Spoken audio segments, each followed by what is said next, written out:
Buenos días a todos. Bienvenidos a esta charla magistral, Ríos y Humedales de Colombia, que tenemos y que sabemos por el profesor Santiago Duque. Me permitiría presentar al profesor Santiago Duque. El profesor Santiago Duque es biólogo de la Universidad Nacional de Colombia del año 86. Él trabajó su trabajo de pregrado sobre estructura y dinámica del fitoplancton de la laguna de Fuquene, Cundinamarca. Él tiene una maestría en biología de la Universidad Nacional de Colombia del año 97 y esa maestría la hizo sobre la tipificación limnológica de algunos humedales y lagos de la Amazonía a través de la composición, la biomasa, la química y la producción algal. El profesor Santiago es tal vez uno de los limnólogos más reconocidos en el país debido a la invaluable producción bibliográfica que ha tenido, la investigación especialmente de ecosistemas de tierras bajas. Cuenta con más de 70 publicaciones, 8 libros en los que ha sido coautor, más de 52 capítulos en libros y ha dirigido más de 80 trabajos de grado, de maestría y asesorado diferentes tesis de doctorado. Igualmente, el profesor Santiago, digamos que en los últimos años ha enfocado sus investigaciones a una visión más transdisciplinar de los ecosistemas acuáticos de la Amazonía y ha trabajado en proyectos como son la integración de conocimientos tradicionales y científicos en lagos de la Amazonía, también la integración de esos conocimientos para obtener un bienestar social en las poblaciones, la conservación en la biodiversidad del ecosistema. También se ha involucrado muchísimo con lo que tiene que ver con los humedales urbanos y suburbanos de Leticia, tratando de integrar el conocimiento científico con las necesidades de la región. Y también ha adelantado proyectos relacionados con la visión estratégica de los ecosistemas. Igualmente ha participado en diversos proyectos relacionados con estudios de redes tróficas, estudios paleoecológicos, contaminación, etcétera. Y pues es un amplio, digamos que, bagaje de proyectos que, digamos, lo muestra como una de las personas que más conoce de nuestra Amazonía y especialmente una de las personas que más ha gestionado el trabajo interdisciplinar entre diferentes científicos. Entonces, a continuación, voy a presentar la charla del profesor, la voy a transmitir y al final tendremos una sesión de preguntas. Buenos días. Esta es una grabación que estamos haciendo unos días antes del evento, por si llegamos a tener el día y la hora del próximo lunes problemas de conectividad con Leticia, donde yo vivo. Quiero agradecer de manera muy especial a los organizadores de este tercer Congreso Internacional de Ríos y Humedales por la invitación que me han hecho para esta charla magistral. Sinceramente y de manera muy modesta considero que han podido invitar a otros muy prestigiosos conferencistas, profesores, académicos o investigadores colombianos que viven en nuestro territorio nacional o colombianos que viven en otros lugares del planeta, que han podido aportar también de manera muy significativa a este magno evento. De todos modos, agradezco nuevamente esa invitación y mi charla cuenta algo sobre algunos relatos de experiencias y de intentar entender y comprender la realidad de nuestra geografía global en el norte de Sudamérica, de las condiciones geográficas que imperan en nuestro territorio y de cómo ellas, de una u otra manera, van a generar una multitud y una enorme diversidad de ambientes acuáticos de todo tipo. Recordemos que Sudamérica es el continente de humedales, recordemos que Sudamérica es el continente de ríos. La charla la he titulado ¿Qué tenemos y qué sabemos? Y va básicamente a comprender si estamos ya cerca o todavía muy lejos de comprender lo que tenemos y qué tanto sabemos y qué no sabemos que es necesario implementar de manera muy rápida, ya que la realidad del territorio colombiano, la realidad del ambiente en Colombia es muy limitante, con muchísimos problemas ambientales. Se nos están perdiendo los ecosistemas, se está acabando la biodiversidad y creo que vamos a un paso muy lento respecto al acelerado proceso de degradación ambiental. Estamos ubicados en el Ecuador, en la franja ecuatorial climática, como vemos en la diapositiva, que no solamente se refleja en el territorio sudamericano, sino en otros continentes del planeta. Y por supuesto, si hablamos del norte de Sudamérica, siempre la primera foto o la primera figura mental que nos llega es un mapa verde, un mapa gigantescamente y maravillosamente verde, como lo vemos acá. Esa característica de ser ecuatoriales más que tropicales es fundamental para poder comprender dónde vivimos y qué condición o qué condiciones geográficas, que son muchas, de las cuales no alcanzamos a relatar hoy en esta charla, han generado ser un continente de ríos y humedales. Aquí vemos en esta maravillosa diapositiva cómo hay agua por todo lado. Quizás más agua de la que nosotros mismos pensamos cuando hablamos solamente de ambientes epicontinentales, como nuestro célebre limnólogo español Ramón Margalef los llamaba. Colombia, según varios estudios que vienen desde hace unos años atrás, de cerca de un 27% del territorio nacional que pertenece a los sistemas acuáticos o que en ciertas condiciones climáticas o en ciertos periodos hidroclimáticos se inundan. Flores y colaboradores en el 2014 hablaban del 27%. Suponemos que hacía relación a ríos, lagos, humedales y sistemas pulsantes, que serían los 4 tipos de ecosistemas epicontinentales que hoy percibe la ciencia de la limnología. También vuelve a enfatizarse este porcentaje de superficie continental en Colombia por Patiño en el 2016 y luego el IDEA en el 2018, dando una pequeña diferencia entre 26 y 27%. La primera pregunta es, ¿será cierto que esta es la magnitud de cobertura de los ecosistemas acuáticos de Colombia? Este es un extraordinario trabajo de Alexander Bernot hace unos años, en la cual denota que, por ejemplo, la parte central y la parte sur del territorio colombiano es verde, quiere decir bosques. Y así más o menos cuando uno viaja, por ejemplo, de Bogotá a Leticia, más de hora y media de vuelo, ve un verde constante, frecuente y casi único, con esporádicos ríos de cierta magnitud que serpentean entre el bosque. Pero un estudio del Instituto Sinchi del 2014 para hacer un análisis de la gestión integral del recurso hídrico en Colombia, utilizando una escala quizás más apropiada a la que normalmente nosotros utilizamos, nos muestra esto. Un panorama totalmente diferente de la diapositiva pasada. Entonces uno se hace una pregunta. ¿Podemos mantener o podemos seguir diciendo que solo un 26 o 27% del territorio continental, no estamos incluyendo el territorio insular, continental de Colombia, pertenece a los sistemas acuáticos?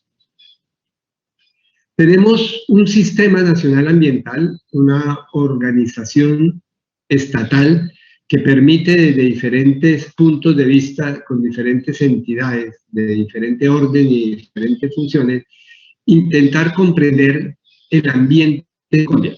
Eso, como ustedes lo saben, fue desarrollado a través de la Ley 93, después de la Constitución Política del 91, el Sistema Nacional Ambiental, o SINA, donde tenemos diapositivas pasadas, se sobreponen, se solapan. Directamente sería lógico poder seguir pensando así, poder seguir estudiando, mapeando y planificando el planeta. Tenemos una subdirección de ecosistemas donde incluye los bosques y muy aparte, dentro del mismo IDEA, obviamente una subdirección hidrológica. Entonces, una primera pregunta es, ¿los institutos o las estructuras estatales piensa uno que deben depender de comprender la naturaleza del país y no de manera contraria? Entonces, la pregunta que me hago como investigador es, ¿qué nos falta por cuantificar para podernos acercar a una realidad mucho más certera de lo que supuestamente tenemos de ecosistemas acuáticos. Por eso ahí la escala es fundamental. Cuando uno es profesor de ecología, uno de los temas más cruciales para los estudiantes es la escala para definir los fenómenos, los procesos, las preguntas, las hipótesis y los planteamientos. En el aspecto geográfico y hidrográfico, como ven ustedes aquí, la escala es fundamental.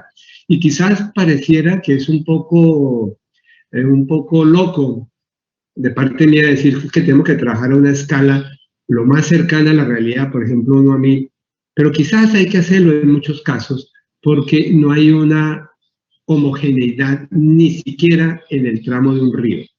No la hay, no la existe. Entonces, este es un trabajo que hicimos que vamos a relatar brevemente ahora en 3 sistemas fluviales de la Amazonas. Esto pertenece al río Hacha, un río pequeño. Ya daremos connotación de significado, podemos darle a los ríos a diferentes escalas. Entonces la escala es muy importante para la definición de cuánto tenemos de ecosistemas acuáticos. Y eso nos lleva a un tema central, y ya lo sabemos, y la ciencia cada vez es más certera en comprobar y comprender que el cauce permanente no es el ecosistema acuático. El cauce permanente es una parte de un ecosistema acuático, si hablamos de los ambientes lóticos de aguas corrientes, pero que hay que sumarle unas áreas conexas, que es lo que se llaman las rondas hídricas. Nosotros tenemos una legislación muy fuerte y maravillosa desde 1974, siglo pasado, cuando el Código Nacional de los Recursos Naturales, Renovables y el Ambiente fue expedido, y se habla de que hay que proteger, que hay que conservar, que hay que 30 metros a cada lado de un cauce de un río, por ejemplo. Eso es lo que se llama la ronda hídrica, o se llamaba en ese entonces, en 1974. Como lo dice ahí el texto, a excepción de que ya haya obtenido derechos adquiridos antes de 1974, pero todo lo posterior a 1974 son bienables e imprescriptibles del Estado. ¿Qué ha pasado desde el 74 de hoy día? Todas las rondas han sido pobladas. Podemos decir que la gran mayoría de las rondas hídricas de todos los ríos de Colombia, de cualquier magnitud y tamaño, que pasan por territorios rurales, urbanos, han sido poblados, han sido urbanizados y han sido modificados. En el 2011 se expidió una ley, la 1450, en donde se habla nuevamente de las rondas hídricas y le da potestad a las corporaciones autónomas, que son los entes que ayudan a manejar el ambiente en los diferentes territorios y departamentos o cuencas del país, para acotar la faja paralela de las rondas hídricas, de los ríos. Acotar es medir, definir un tamaño, es decir, que ya se pone en discusión si eso que mencionábamos en el 74 sigue siendo pertinente, cuidar solo 30 metros, por lo menos en el papel. Por eso el Ministerio del Ambiente desarrolló en el 2017 un nuevo decreto para mencionar y generar unos espacios para generar unos nuevos mecanismos para definir el tamaño de las rondas hídricas. Y ahí dice que se mantienen esos 30 metros, pero le debe sumar un área de protección o conservación aferente, que como lo vemos en la diapositiva, sería un área inclusive mayor a los 30 metros. Entonces, la pregunta obviamente es tener un instrumento técnico para poder nosotros definir y acotar esa nueva ronda hídrica, y por eso el mismo ministerio en el 2018 expidió la Guía Técnica de Criterios para el Acotamiento de las Rondas Hídricas en Colombia. Me voy a concentrar básicamente en un ejercicio que hicimos nosotros para las rondas hídricas de sistemas lóticos, pero obviamente esto también comulga para rondas hídricas de sistemas lénticos, leníticos, humedales y otro tipo de ambientes acuáticos. Esa guía metodológica salió por una resolución en el 2018, estamos hablando de tiempos cercanos, apenas comenzando a implementar, y ahí ya se hablaba que había que delimitar por unos componentes específicos biofísicos, que los vamos a ver ahora con detalle, Y queremos mencionar que nosotros, la universidad, en un convenio con Corpo Amazonía, que es la entidad que maneja los recursos naturales en el sur de la Amazonía colombiana, departamentos de Caquetá, Putumayo y Amazonas, fuimos los primeros en Colombia en implementar esta guía. Es así como en el 2017 desarrollamos un trabajo para poder cumplir con la guía metodológica, en donde básicamente ellos hablan de que hay que hacer un estudio de detalle geomorfológico, un estudio de detalle hidrológico hidráulico, que implica que el río debe ser instrumentado. Ahí ya tenemos un enorme vacío, que hay un número muy limitado de ríos instrumentados, y un componente ecosistémico de vegetación, de lo que hemos llamado bosques riparios o bosques de galería. Sin embargo, la guía es muy débil, demasiado débil en el tema social. Ya les comentaba que las rondas están pobladas, están urbanizadas, están construidas. Hay personas viviendo en las rondas por múltiples factores. Por eso nosotros hicimos un esfuerzo mucho más grande a lo que inclusive nos pedía el convenio, e incluimos otros dos aspectos, como vieron, que los sacamos en las publicaciones o documentos finales de este interesante ejercicio, incluyendo el análisis socioecológico y las relaciones geográficas prediales. ¿Por qué? Porque hay predios que ya han sido posicionados, están ya en la lista predial de los municipios y en los sectores. Entonces, 3 sistemas fluviales fueron trabajados. El primero es el río Hacha, que ustedes están viendo ahí a la izquierda el mapa de la ciudad de Florencia, que es la ciudad más poblada de la Amazonía colombiana, con cerca de 250 a 300.000 habitantes. Y lo que están a la derecha es la ronda funcional. ¿Qué es la ronda funcional según la guía? La sumatoria de la ronda geomorfológica, hidrológica, hidráulica y de ecosistema, es decir, de vegetación. Y estamos enfrentándonos, miren, a un río que no es un río, ahorita veremos los términos, es un arroyo mediano que tiene un caudal promedio de solo 40 metros por segundo y tiene, la ribera izquierda puede llegar a más de 1 kilómetro, 1.187 metros, y la ribera derecha puede llegar a cerca de 1 kilómetro. Es un río muy interesante, bueno, un arroyo mediano, el nombre técnico que le quiero dar, porque tiene una llanura aluvial alta dentro de la misma montaña, tiene un plano aluvial muy interesante. Pero miren el tamaño de la ronda de un sistema tan pequeño como este. Este mismo ejercicio lo hicimos en Mocoa, específicamente en el río Mulato, uno de los ríos que tristemente quedó en la lista de los que generaron la gran afectación de una avenida fluviotorrencial en marzo 30 y 1 de abril de 2017. Este río es un arroyuelo, o este sistema lótico es un arroyuelo de apenas un caudal de 2.33 metros cúbicos por segundo, y como notan ustedes en la diapositiva, perfectamente se ve que la ronda funcional, que integra la geomorfológica, hidráulica, hidrológica y de ecosistema, cubre barrios actuales. Entonces tiene una ronda de cerca de 38 metros en la ribera izquierda, pero de más de 266 metros en la ribera derecha. Quiere decir que la buena parte de la ronda del río Mulato está completamente urbanizada. Y el último ejercicio que hicimos fue en la quebrada Yaguarcaca, que es un pequeñísimo hilo de agua, que apenas es también un arroyuelo, que tiene apenas 0.3 metros cúbicos por segundo. Sin embargo, como está muy cerca al gigantesco río Amazonas, pues obviamente el efecto sinérgico del Amazonas generaría una ronda tan gigante como la ven ustedes ahí, de cerca de 648 metros en el flanco izquierdo y de 2.350 metros en el flanco derecho. Y esto es un primer ejercicio muy riguroso que se hizo aplicando la guía y complementándolo con el tema socioambiental y predial. Nuestras normas no son consecuentes con la realidad de la naturaleza. Miren que desde 1974 se habla de faja paralela. Las mismas guías comienzan a romper la brecha de que hay que cuidar 30 metros al lado y lado, no, sino que hay que cuidar lo que le corresponda realmente a la ronda hídrica. En Brasil, que nos llevan un poco más de avance en este tema, como ustedes ven ahí en la diapositiva, las rondas van aumentando a medida que va aumentando el caudal y el volumen del cauce permanente, y así debería serlo.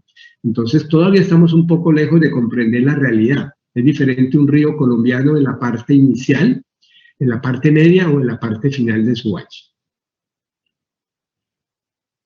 Y esto nos lleva a una situación muy interesante, que inclusive vamos a tener la fortuna de escuchar a una de nuestras co-investigadoras de nuestro grupo con su tesis doctoral extraordinaria, meritoria, que hace poco recibió, donde nos damos cuenta que hay una interconexión. El río, el sistema lótico depende, y más que todo en algunos lugares como Amazonia, depende fundamentalmente de los aportes alóctonos que le ofrecen los bosques riparios, los bosques inundables, es decir, los que están en su ronda hídrica.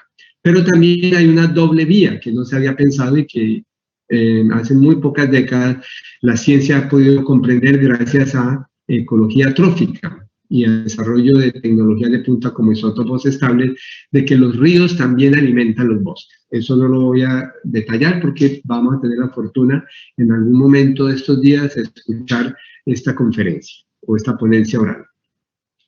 Eso nos lleva claramente a que no podamos seguir hablando que Colombia tiene un 26 o 27% de territorio continental de sistemas acuáticos. Me atrevería con toda la certeza que vamos a superar el 40 y más por ciento. Recuerden que el ejercicio que lo hicimos en unos tramos apenas de algunos 3 de los múltiples ríos o sistemas fluviales de la Amazonía, y si lo aplicáramos a todo el territorio nacional, quizás estaríamos hablando de más del 50% del territorio.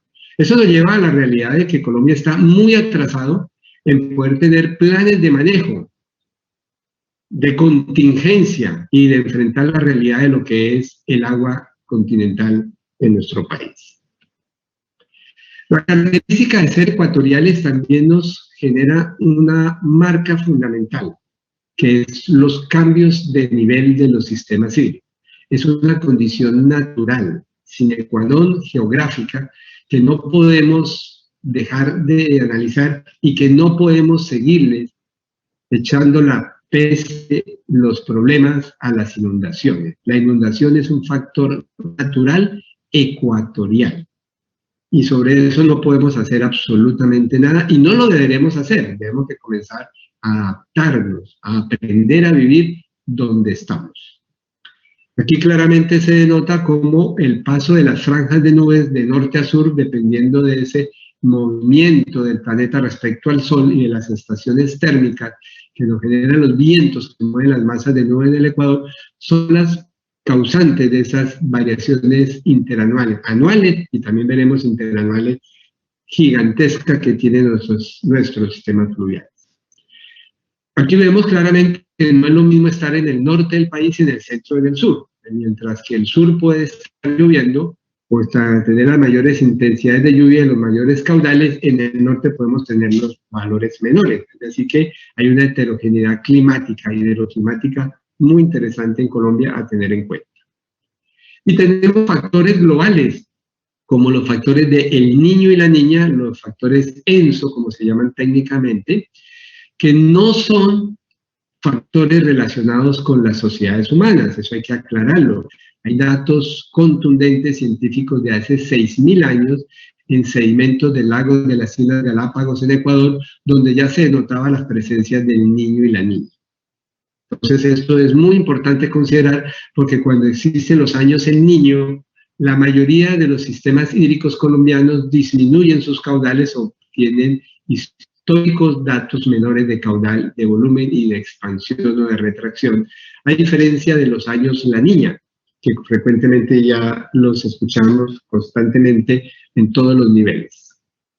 Aquí lo notamos claramente, el niño y la niña cambian la amplitud del comportamiento hidroclimático, pero no cambian la fase. Se nota claramente que la niña en azul eleva los valores de caudales de los ríos en Colombia, mientras el niño disminuye esos caudales o esos flujos. También en el ciclo diurno de la lluvia, porque la lluvia tiene un ciclo diurno que ha sido estudiado muy bien por muchos investigadores, entre ellos el profesor Germán Poveda de la Universidad Nacional C de Medellín, también denotamos que cambia la magnitud, pero no cambia la fase. Y es muy importante, en la cuenca que más hemos estudiado, que más tenemos instrumental, en la cual tenemos datos más contundentes, como en la cuenca Magdalena-Cauca, pues vemos que el fenómeno del Niño puede generar reducciones promedio de un 26% de los caudales históricos, mientras que el fenómeno de la Niña genera más de 69% de incremento. Y por supuesto, año a año no es igual. Ya está más que comprobado también por los hidrólogos y por las personas que estudian a largo plazo el clima y la hidrología, que hay variaciones interanuales de los caudales. Hay periodos de años con mayores caudales, periodos de años con menores caudales. Quiere decir que todo no se repite de manera igual o frecuente año tras año. Y por eso existen años secos y años húmedos, y eso va a generar cambios ecológicos importantes en la dinámica de los ríos, de la biota que vive en esos ríos y de las interacciones del cauce permanente con las llamadas rondas hídricas que estamos haciendo alusión de manera reiterada en esta charla. Por eso, este mecanismo que visualizamos en Colombia es perfectamente observable en grandes sistemas fluviales, como las que el doctor Juan José Neif a la altura de Corrientes, en el río Paraná en Argentina, ha hecho, con lo que llaman inundaciones extraordinarias o sequías extraordinarias.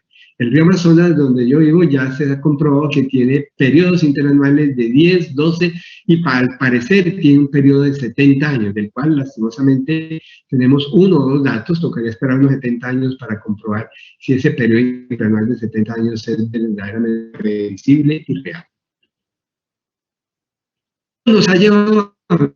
Entonces traigo a colación descripciones más utilizadas en otros continentes para la clasificación de ríos, temas nóticos. Pero realmente para la magnitud de los sistemas que tenemos en Colombia y en el norte de Sudamérica, pues no nos da un detalle mucho más preciso.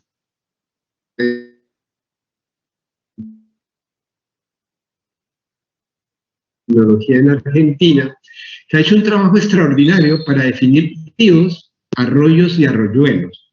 El término quebrada o caño que utilizamos en Colombia es un término totalmente válido en la toponimia geográfica, pero no en la descripción ecológica, o en este caso hidroecológica. Como ustedes bien saben, la hidroecología ya es una disciplina que se va apartando un poco de la limnología básica que trabaja los sistemas lénticos y los húmedos. Para hacer algunas comparaciones, tenemos el río Amazonas.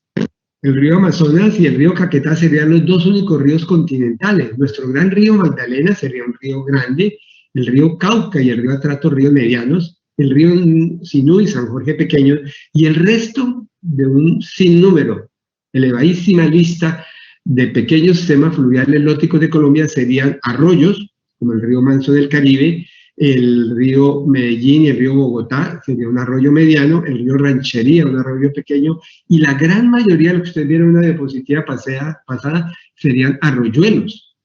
¿Y qué diferencia tiene un río con un arroyo y un arroyuelo? Pues no solamente es el nombre, el caudal, sino la magnitud metabólica y ecológica de cada. Aquí tenemos los ríos del mundo, simplemente para ubicarnos espacial y globalmente, y hemos marcado al río Magdalena, que sigue siendo para nosotros un río extraordinaria y maravillosamente importante para el territorio nacional, pero no es el más grande de Colombia. Para medir estos ríos de cierta magnitud tenemos instrumentos que son muy buenos, como los molinetes, micromolinetes y los perfiladores acústicos hoy día, que nos miden automáticamente el caudal, volumen y una cantidad de otras variables muy interesantes para discernir sobre la dinámica del sistema fluvial.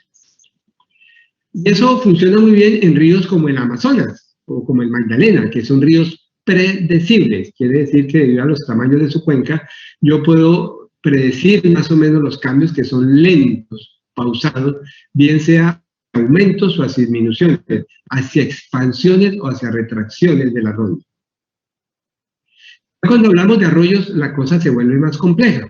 Los arroyos ya dependerán un poco más, como ustedes se dan cuenta en la diapositiva, dependerán un poco más de las lluvias locales, más que de una cuenca grande. Entonces, ya son un poco impredecibles, no son tan fáciles de modelar y entender. Si hablamos de arroyuelos, que son la mayoría de los que nosotros hemos querido trabajar, lo que menos sabemos en Colombia son como un electrocardiograma. Cada lluvia genera un impacto significativo y severo sobre la dinámica del ecosistema, que muy rápidamente cambia a niveles bajos en pocas horas o periodos de tiempo. Pero un arroyuelo no se puede trabajar tan fácilmente. Inclusive nosotros hemos tenido que modificar y adaptar metodología. Ni siquiera un molinete, un micromolinete en los arroyos amazónicos, que son casi planos, tiene una pendiente muy, muy baja. Casi el agua parecía que no se mueve, pero se mueve. Tiene una dirección, sigue siendo un sistema lótico unidireccional. Nos toca utilizar metodologías como esto, que es la cúrcuma, que es simplemente un pigmento natural que se pone sobre el río y se puede calcular la velocidad de movimiento del pigmento para calcular la velocidad y luego los caudales. Hasta eso tenemos que llegar aquí cuando hablamos de arroyuelos. Y recordemos que son miles los arroyuelos en Colombia. Cuando hablamos de sistemas pulsantes, que ese es otro de los ecosistemas que les mencioné en la diapositiva pasada, aunque este no tiene que ver con Colombia, sí tiene que ver con uno de los 3 ríos sudamericanos más grandes del planeta. Recordemos que son Amazonas, Orinoco y Paraná. Entonces, en la ciudad de Santo Tomé, donde pude estudiar por algún tiempo, unos meses, en donde se ve cómo es el sistema cuando está en temporada de agua baja, recordando que este es un río regulado, está regulado por un gran embalse en la frontera entre Brasil y Argentina, y cómo es 6 meses antes o 6 meses después, cuando un sistema es pulsante. Entonces, ahí comienza también a complejizarse un poco el entendimiento hasta dónde va un río, hasta dónde va un humedal, o como fue una discusión muy grande de años atrás, ¿cuál es el límite de los humedales en Colombia? Que el Instituto Humboldt, que es uno de los organizadores del evento, desarrolló muchísimos talleres intentando discernir sobre este aspecto. Hablamos de Colombia y particularmente del sector donde vivo, donde tengo un poco más de datos, pues esta es la realidad de lo que tenemos enfrente de Leticia. A mí me preguntan, ¿cuál es el ancho del río? Yo siempre les digo, díganme en qué época del año quieres que les dé el dato. Si estoy en la temporada del segundo semestre, niveles bajos del río Amazonas, en el nivel del estrecho de Nazaret, que marco ahí en la diapositiva, tenemos aproximadamente 1 kilómetro. Pero si me voy 6 meses antes o 6 meses después, voy a tener 24 kilómetros de ríos, solamente en territorio colombiano, y recordemos que el delta del Amazonas, cuando drena hacia el Atlántico, ya mide 300 kilómetros. Por eso las aguas altas y las aguas bajas son contrastantes, pero son el mismo ecosistema. Por eso las sociedades humanas han tenido la fortuna de tener una cultura, una sociedad que se ha vinculado a la modificación y a los cambios naturales de los sistemas hídricos. La fotografía de la derecha siempre la pongo en clase y les pregunto a los estudiantes si ven el río. Todos me dicen que no, yo les digo, ahí está el río. Esperemos 6 meses después y verá que ahí aparece el río. Por eso cuando el río se retira da oportunidades, unas oportunidades maravillosas. En este caso en el Amazonas de lo que llamamos la Barça, la zona de inundación de los ríos andinenses. O en la escala temporal, si hablamos de las aguas altas, la fotografía anterior corresponde a esta misma fotografía en el mismo lugar 6 meses después. Es decir, son modus vivendi diferentes, pero es las mismas personas y son el mismo ecosistema. Por eso, la magnitud de cambio del agua es fundamental, y la entrada del agua o la llegada del agua de los ríos a las llanuras aluviales, en este caso a su propia ronda, traen abundancia. A diferencia de lo que piensa la mayoría de la población colombiana y el mismo Estado, como la Oficina Nacional de Atención de Desastres, que las inundaciones son un karma y son un problema, la inundación es una bendición para muchas personas. Es una bendición para pobladores que tienen una cultura que está relacionada con el medio acuático. Esta fotografía recrea una realidad. Ese árbol es un árbol que se llama painú, el nombre ticuna, es un renaco, nombre común. Es una moraza, un caucho que camina.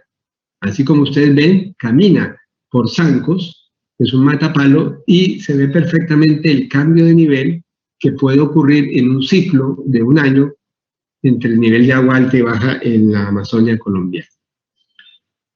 Este conocimiento que nosotros hemos reconstruido durante varias décadas ya existía. Tenemos colombianos, por fortuna todavía, que viven, conviven y dependen de los sistemas acuáticos donde están. Quiere decir que deben de conocer a la perfección su territorio. Esto es un cuadro espectacular de 2004 en un laboratorio nuestro con 2 coinvestigadores indígenas, Jesús y Abraham, de la etnia ticuna de la Comunidad de la Playa, dibujando lo que ven a la izquierda. Ahí no hay un mapa, ahí no hay un GPS, ahí no hay una fotografía aérea. Cada palo, cada árbol, cada figura que ustedes ven es una realidad del profundo conocimiento que ellos tienen de su territorio. Más uno puede discernir las diferencias que existen en lo que llamamos los 4 periodos hidroclimáticos de los sistemas fluviales de gran magnitud. Aguas altas, aguas en descenso, aguas bajas y aguas en ascenso. Eso implica el conocimiento de la cartografía social, del conocimiento social de los pueblos, no solamente indígenas o de otras afrodescendientes, sino los mismos campesinos, por una u otra razón, les ha tocado vivir en otra generación, asociados al recurso agua, han aprendido sobre el agua. Tenemos que volver a ellos para hacer preguntas, ¿qué podemos hacer y cómo podemos hacer para convivir con la naturaleza acuática de Colombia? Por eso nos hemos enfrentado como académicos a ser humildes y reconocer que hay otros conocimientos igual de importantes y de saberes igual de fundamentales para que conjuntamente podamos tomar decisiones. Esta es una cartilla que edité nomás, donde los autores completos de la cartilla son 3 indígenas. O un maravilloso libro que sacamos sobre Yaguarcaca, donde estudiamos toda la biodiversidad y el autor principal, Ángel Fernández, es un indígena ticuna de la comunidad de San Sebastián, cerca de Leticia. Por eso, hoy ya tenemos que hablar de otras facetas de la vida acuática. Limnocultura, curiosamente la limnocultura en buena medida ha salido de los pueblos amerindios de América. Recordemos que tenemos o tuvimos a los zenúes, una población amerindia que vivió, convivió y aprendió a sobrevivir con manejos extraordinarios del sinú.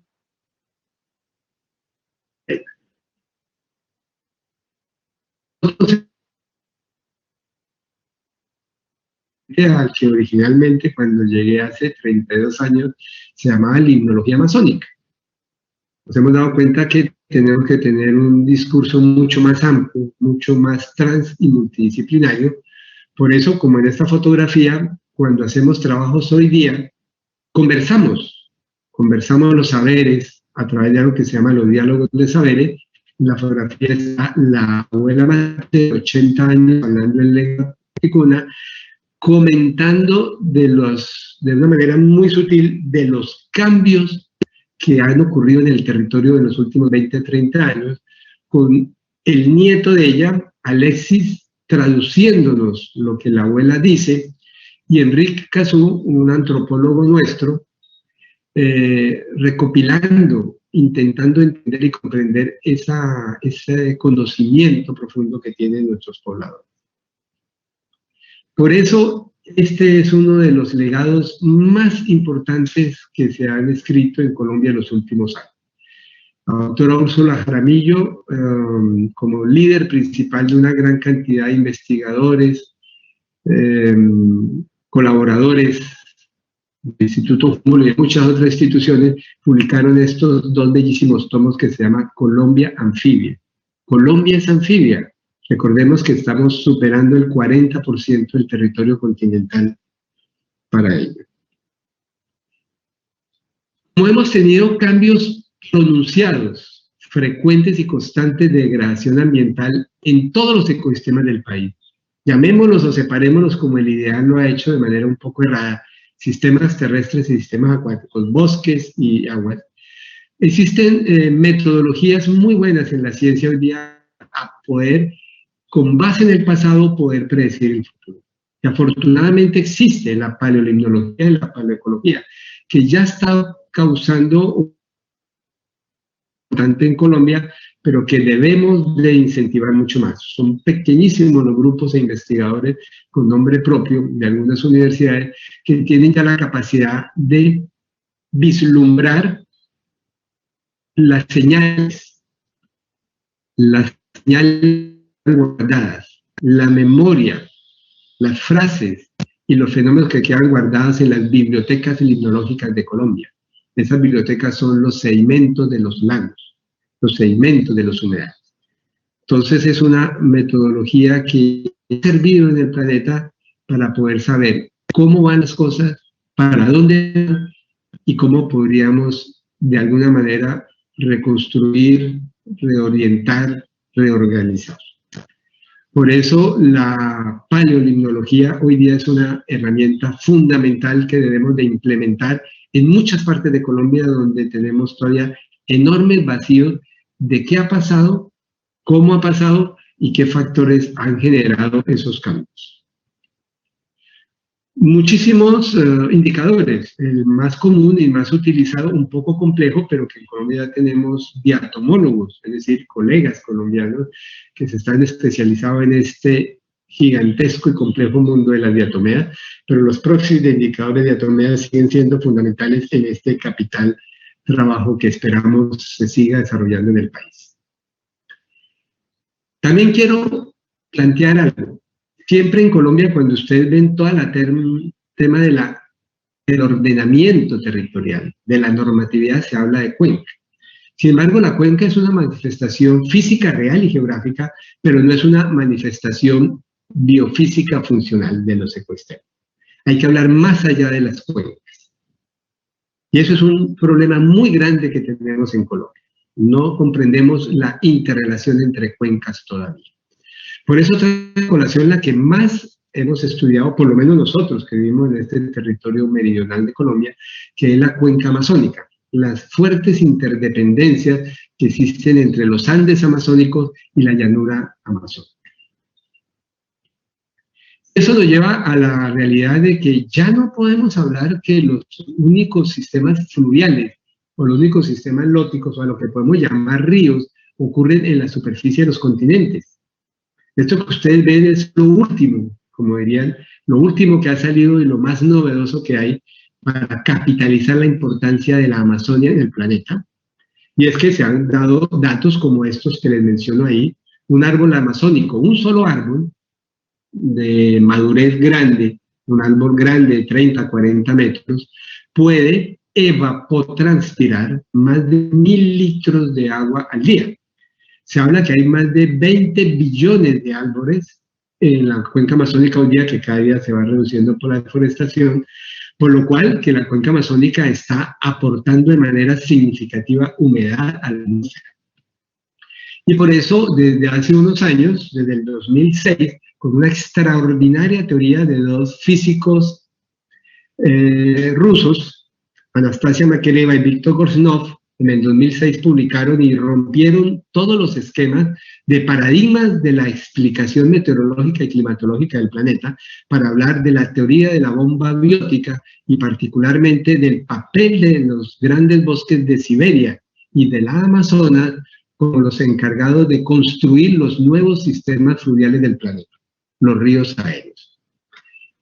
Esto se debe a unos factores particulares de esa enorme biomasa vegetal que genera unos procesos de cambio de presión entre el océano Atlántico y la mata o digamos la floresta amazónica, generando una elevación fundamental de la humedad hacia la atmósfera y generando por los vientos alisios del norte un transporte de esa humedad a territorios del medio y sur del continente sudamericano. Por eso, el río más grande del planeta ya no es el río Amazonas. El río Amazonas es el río más grande del planeta a nivel superficial, con cerca de casi 7.000 kilómetros de longitud ya comprobados, con cerca de 209.000 metros cúbicos por segundo cuando desemboca o descarga sobre el océano Atlántico. Pero el río más grande del planeta, y así se llama hoy día, es el río aéreo sudamericano, que mide más de 8.500 kilómetros. Pero tiene un de, oigan bien y lean, 231 millones de metros cúbicos por segundo. Así de que ya tenemos que pensar en una extralimnología, o en una limnología aérea, podríamos llamarlo, o en una hidrología aérea. Todo está unido, todo es un solo sistema. Entonces, solo ver una parte del sistema, nos estamos quedando sin entender buena parte de cómo funciona la naturaleza acuática del planeta. Si hablamos de lagos, pues también tenemos un gran paradigma. Estos son los tamaños de los lagos del mundo, y he puesto de manera a propósito el lago Lucerne en Bélgica, que tiene 32 kilómetros de largo, para compararlo con los sistemas leníticos más grandes del territorio colombiano, como es la Ciénaga Grande de Santa Marta, desde el Caribe colombiano, o la Ciénaga de Zapatosa, que tiene aproximadamente una longitud mayor de 32 kilómetros, y nuestro lago más importante de la parte andina, el lago de Tota, apenas 12 kilómetros. Quiere decir que nosotros tenemos unos sistemas muy complejos, muy cambiantes, pero en magnitudes geográficas ínfimas respecto al resto del planeta. El lago más grande que tenemos en territorio sudamericano, y ustedes lo conocen, es el lago Titicaca, además que es el lago de tamaño más alto del planeta, que tiene más de 190 kilómetros de extensión máxima. Si hablamos de humedales, que es un término común y frecuente, hemos tenido la fortuna, algunas personas de las que estamos aquí, la doctora Luisa, que fue el líder y que creo que también hace parte del comité organizador de este magno evento, de poder desarrollar un trabajo extraordinario para poder definir cuál es la variabilidad de los humedales, jugando con datos geomorfológicos, hidráulicos, ecosistémicos, es decir, los mismos componentes que utiliza la guía metodológica de rondas hídricas, curiosamente los mismos componentes, y se encontraron 89 tipos de macrohábitats o de humedales, mucho más que de otros territorios de Sudamérica. Nosotros somos el resultado de una historia, no podemos dejarla de lado, una historia que viene, por ejemplo, de hace 240 millones de años, o una historia de hace 20 millones de años, donde una parte del territorio colombiano eran mares de poco fondo que hoy día todavía han dejado su huella, han dejado su marca en las condiciones químicas.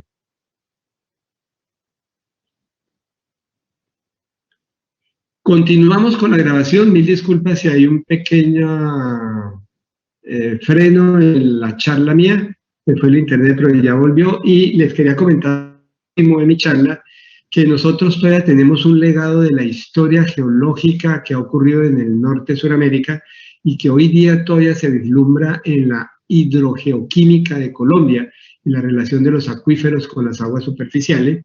Hablamos 240 millones de años en territorio gondwánico, hablamos de hace 20 millones de años, muy reciente desde el punto de vista geológico, cuando Colombia fue impactado, el norte de Sudamérica, mejor hablemos así, fue impactado por mares de poco fondo que hoy día todavía en los suelos, en las condiciones de mineralización de las aguas se pueden manifestar y observar estas huellas que todavía nos quedan. Hace 10 millones de años, cuando existieron grandes humedales en la Amazonía, lo que hoy llamamos la Amazonia, 7 millones de años cuando comenzó a elevarse los Andes y modificó y transformó severamente la geografía del territorio nacional, y lo que ha ocurrido hace más o menos 2.5 millones de años cuando ya la gran cordillera de los Andes se vuelve más variada, más maravillosa, más cambiante, más modificada del norte del territorio suramericano, y lo que pasa en lugares como ocurre en Leticia, donde hemos estudiado cómo hace solo 1000 años el gran río Amazonas puede modelar, cambiar y modificar todo su territorio conexo, es decir, su ronda hídrica, como vemos hace 200 años, generando lagos que va abandonando, se va retirando y va modificando todo su cauce, hasta lo que llamamos los lagos abandonados, cauces abandonados, marcas de cauce, huellas, que generan un impacto de modificación metabólica y modificación hidroecológica, tanto en los sistemas fluviales lóticos como lénticos que se conectan allí, o lo que sucede en tiempos mucho más recientes, se construye esa llanura amazónica o esa ronda hídrica funcional que les mostramos en una de las diapositivas pasadas. Y lo que va a pasar a futuro, quiere decir que nosotros debemos de acompañar a los sistemas fluviales. Esos ríos que nos faltan estudiar o que apenas estamos estudiando, debemos modelarlos, debemos instrumentarlos y debemos de generar modelos futuristas. que tenemos que modificar la planeación. La planeación a futuro debe ser basada en estudios rigurosos de las percepciones científicas de lo que va a pasar, de lo que va a ocurrir. Y eso es muy sencillo de entender, porque los ríos funcionan fácilmente debido a dos factores, factores de erosión o sedimentación, de acuerdo a sistemas cóncavos, convexos o lineales. ¿Qué debemos de hacer? ¿O cuáles son las sugerencias muy modestas que dar yo al final de esta charla? Los laboratorios o grupos deben de romper la brecha de la disciplinaridad. Deben ser multi y transdisciplinarios. No hay otra manera de abordar el problema. Como ustedes se han dado cuenta, lo que menos conocemos de Colombia son los arroyos. No conocemos casi nada. Son de una complejidad maravillosa estudiando. Una parte de la población, de los campesinos, de las personas, de las fincas, de las veredas, hay un arroyo, hay un arroyuelo. Hay que estudiarlos, hay que comprenderlos. Y tenemos que desarrollar a largo plazo, de ecosistemas que llamemos los científicos estratégicos. Para nada estamos despreciando los científicos, son extraordinarios, interesantes, pero es una visión internacional, es una visión mundial, no es una visión nacional, no es una visión regional y menos es una visión local. Las transformaciones son tan severas en Colombia, tan preocupantes, que nos atrevemos a decir que hay que frenar la deforestación. Ni un palo más hay que... Estos son datos del año pasado, datos oficiales de la deforestación en Amazonia, que se ha elevado en sitios donde no debería ocurrir, como son los parques nacionales, naturales, renovables y del ambiente que supuestamente protegen la biodiversidad. ¿Qué hacemos nosotros? Hacemos reforestación. La reforestación es interesante. Recuerden lo que les mencionaba del papel de la ronda, el papel que juega la ronda en los sistemas fluviales. Como lo ha dicho el gobierno actual de sembrar 130 millones de árboles, muy interesante, pero estamos en bosques que no son servibles, son inservibles para la función ecosistémica de los bosques que teníamos antes. El síndrome de empty forest, bosques vacíos, es una realidad científica comprobada. Árboles por árboles con una diversidad bajísima no está generando bosques, no va a generar bosques que generen la teoría de la bomba biótica y así sucesivamente. Por eso los ecosistemas ecuatoriales, que los voy a llamar así, bosques, ríos y humedales, ya los estamos perdiendo. Y no se podrán recuperar en la escala humana local, actual. Recuerde que nosotros somos una generación, un siglo. No hay manera de recuperar lo que ya hemos perdido. Si no damos las pautas para que nuestros hijos y nuestros nietos tengan los elementos técnicos y científicos, no podemos hacer nada para recuperar la triste degradación del territorio colombiano. Con esto termino y nuevamente agradezco esta invitación y culmino con cultura, con ilustración, con imágenes, la percepción tan maravillosa de nuestros pobladores, de un colega joven de menos de 18 años cuando ilustró una parte de la quebrada Yaguarcaca cerca de Leticia. Muchísimas gracias.